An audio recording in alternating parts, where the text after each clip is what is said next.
আসসালামু আলাইকুম সবাইকে। আমাদের দেশের প্রেক্ষাপটে সবচেয়ে বেশি ইনকোয়ারিজ এসেছে মেস্তা, তিল এবং পিগমেন্টেশন নিয়ে। কিন্তু দুঃখজনক হলো সত্য, এই ইনকোয়ারিজে আমরা যে রিপোর্টটা পেয়েছি, নোট আউট করেছি, সেখানে 95% অফ মানুষ হচ্ছে রং কসমেটিক্স স্কিনে অ্যাপ্লাই করেছে, রং প্রসেস ফলো করেছে। সেটা কি? প্রথম দিকে বেশিরভাগ মানুষ হচ্ছে রং ফর্সাকারী ক্ষতিকর ক্রিম অ্যাপ্লাই করেছে। সেগুলোতে হাইড্রোকুইনোন, প্যারাবেন, মার্কারি জাতীয় ক্ষতিকর উপাদান রয়েছে, যা বেসিক্যালি স্কিনে অ্যাপ্লাই করা নিষিদ্ধ।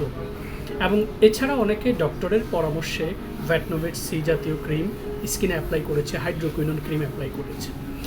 এই ক্রিমগুলো অ্যাপ্লাই করার পর বেসিক্যালি যেটা হয়, আপনি দেখবেন শুরুর দিকে আপনার স্কিনের লেয়ারটা হচ্ছে পিল হচ্ছে এবং আপনি সেটা বুঝবেন, এই পিল হয়ে সেটা উঠে যাচ্ছে। এবং এই প্রক্রিয়াটা হচ্ছে বেসিক্যালি আপনার স্কিনকে ডে বাই ডে হচ্ছে আরও ডেঞ্জারাস জোনে নিয়ে যায়। In terms of dermatology and cosmetologist plus হচ্ছে সায়েন্স, এটার ব্যাখ্যা হচ্ছে যখন কোনো হিউম্যান স্কিনে মেস্তা, তিল অথবা পিগমেন্টেশন স্টার্ট করে, এটা বেসিক্যালি সূর্যের বেগুনি রশ্মি, চুলার তাপ এবং বিভিন্ন লাইফস্টাইলের কারণে এটা আস্তে আস্তে স্কিন থেকে রাইজ করে। সো যখন এটা রাইজ করতে থাকে, তখন যার স্কিনে এটা হয়েছে তার উচিত হচ্ছে এটাকে প্রিভেন্ট করা। কিভাবে? স্কিনের সান প্রোটেকশন ব্যবহার করার মাধ্যমে এটাকে প্রিভেন্ট করা যায়। কারণ যখন আপনি স্কিনের সান প্রোটেকশনটা অ্যাপ্লাই করবেন, তখন কিচেনের যে চুলার তাপ প্লাস হচ্ছে সূর্যের বেগুনি রশ্মি এবং হচ্ছে পলিউশন, এই তিনটা জিনিস থেকে আপনার স্কিনটাকে আপনি প্রোটেক্ট করতে পারেন। এবার আসুন মেস্তা সম্পর্কে আরেকটা বিষয় হচ্ছে যেটা আমরা পারতপক্ষে ভুল করি, সেটা হচ্ছে আমরা এটাকে দাগ হিসেবে ট্রিট করি। বেসিক্যালি এটা কিন্তু আমাদের স্কিনের দাগ নয়, এটা হচ্ছে আমাদের স্কিনের মৃত কোষ। সো আমাদেরকে যেটা করতে হবে সেটা হচ্ছে স্কিনের যত্ন নেওয়া শুরু করতে হবে।